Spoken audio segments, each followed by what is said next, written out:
At UFC 317, Ilia Topuria knocked out Oliveira with that right hand, that overhand, which is just so fantastic. I love the way he rotates his shoulders, gets his whole body into it for full power.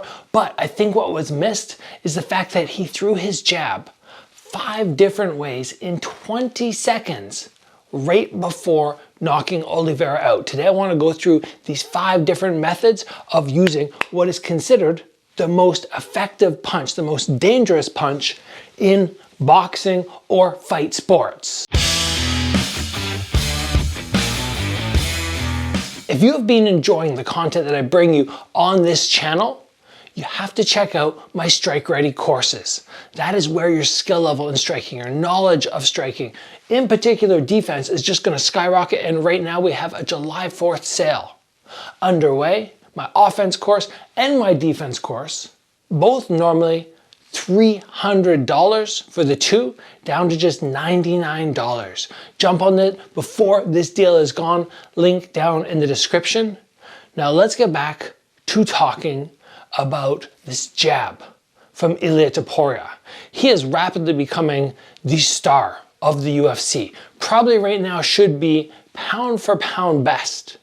He is the only fighter to ever win a belt at 2 weight classes while having an undefeated record. Yes, there have been other fighters who have done this, won belts at 2 different weight classes, but they all had their O taken away from them. So he is a special dude, and his popularity is growing. And if he's on the Joe Rogan podcast, the views just explode. If UFC posts a highlight video of his fight, the views just explode. He is special. And when we have somebody as special as him, we want to look and see, what is he doing exactly to make this style work? And to me, just looking at his jab is worthy of an entire episode, because in 20 seconds, 5 different ways he threw it, that is unique. So let's jump right into the first way he throws the jab. Very, very often, we are taught not to pull your hand back prior to throwing. So having your hand here and going straight out, not dropping and loading into it. But that's what he does. He loads up a little bit and then throws, but gets great power from that. He leads with a power shot in this 20 seconds, moving around, little pullback, boom, and covers good distance as he does that. And right away now in Oliveira's head, he's going, oh, this jab is dangerous. Right after that, he goes to a fake. So he just landed this, big jab, got Oliveira a little bit scared. Now from there, he just snaps out, but only goes about halfway. So, and then follows up with his second punch. So he's put the fear in Oliveira, and now just going, okay, I'm going to show him the same punch, not touch him, and then hit. And go for full power on the second shot. And if you can learn on your fakes to play with different distances and have that ability right about there to pull, that's a fantastic skill set, and one of the reasons why you should be learning to make lots of contact, but also to be able to pull shots exactly where you want, whether it be a millimeter away from the target, couple inches, 6 inches away from the target.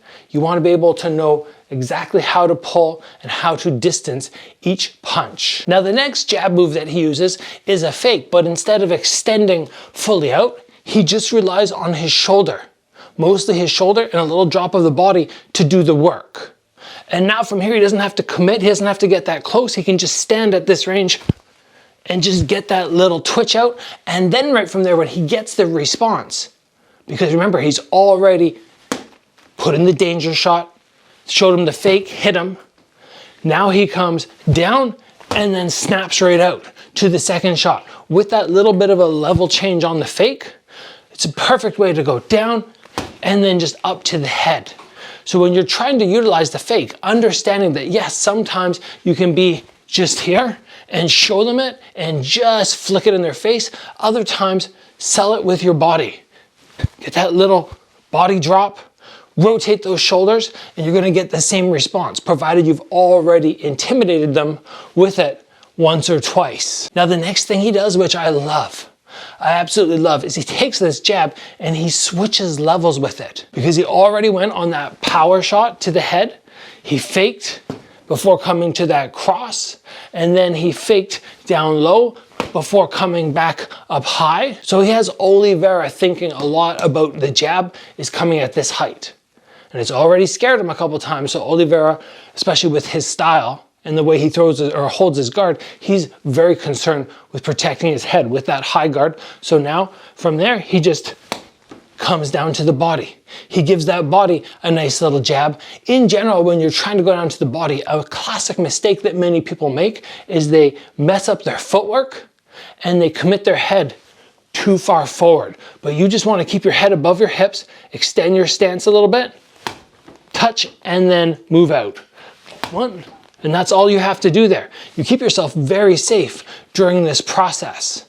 Now, the final jab that he throws before getting his big KO is a snap jab. Initially, he went from here, the very first one that we talked about, he dropped his glove, leads, and he goes to make contact. On this final one, he kind of rotates first with his shoulder and then snaps through the tricep. And that one there changes the angle very slightly. Instead of coming right up the middle, it's now here and kind of coming around a little bit more, but it also is just a different look. And having that ability to change up the looks, oh, okay, it's coming like this, and then now it's here. It's small details like that that can make the difference between the same technique, essentially having so many different styles and allowing you to land time and time and time again, because you diversify. So there are 5 ways that he threw the jab, and then obviously Oliveira comes in, he does his little fake again, lands his big overhand, he's already out, follows up with a hook before getting a couple more smashes on the ground. But I absolutely love the fact that in such a short period of time, 20-ish seconds, he gets off 5 different ways to use the same punch. And this should do something for your brain, which I tried to teach when I was just in Lithuania doing a seminar. Somebody said to me, Gabriel, how is your style so successful? Can you talk about how you can throw such diversified techniques? And I went, okay guys, let's just look at something simple. Let's just look at this power slide forward where you take your lead leg, you pump it up like you're coming with a front kick, but instead you just lift your knee. I said, there's a basic technique. Let's look at all the possibilities, not even all the possibilities. Let's look at 5 different possibilities on how you might follow up on that. So you know when this leg comes up, I don't always have to do the same thing. Yes, I can low kick. I can also come to there. I can come much closer and land to there. I could slide up, skip my leg, come to a knee. Like I can attack anything off that power slide. And diversity within each technique gives you so much more in terms of your arsenal. So being able to do like Topuria did, you give him the power shot, you give him a little long fake before you land, you switch levels on your jab, you pump your shoulder on a fake, and then to finish off, you're going, okay, now I'm gonna lead with my shoulder and snap my arm. Oh, so much through one little technique. And he's just throwing with good technique, which means it's always scary, there's always power. But then ultimately, it's not this that works to actually KO him, it's this. But maybe the jab led to that being possible. Who knows? He probably would have got the finish either way, but I think this is a worthy episode just to focus on that Topuria jab. Thanks for joining, everybody. As always, train hard, and I will see you back here soon for another video.